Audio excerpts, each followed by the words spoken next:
कौने भैया आने देथिन गंगा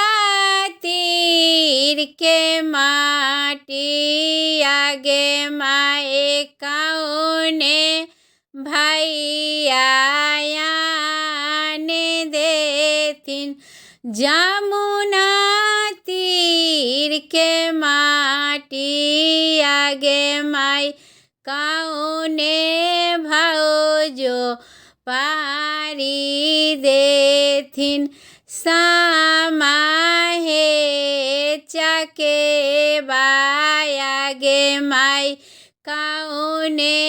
भौजो पारी देथिन सामा हे चकेवा आगे माई बरका भैया आनी देथिन गंगा तीर के माटी आगे माई छोटा का भैया आने देथिन जमुना तीर के माटी आगे माई कनिया भौजो पार देथिन सामा हे चकेवा आगे माई कनिया भौजो पार देथिन सामा हे चकेवा आगे माई कहाँ गेल किया भेला नाना दो साभे नाना दो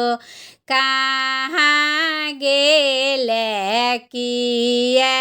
भेला नाना दो साभे नाना दो ले हो सामा खेला हो हे नाना दो ले हो सामा खेला हो हे नाना दो भैया के खोइछा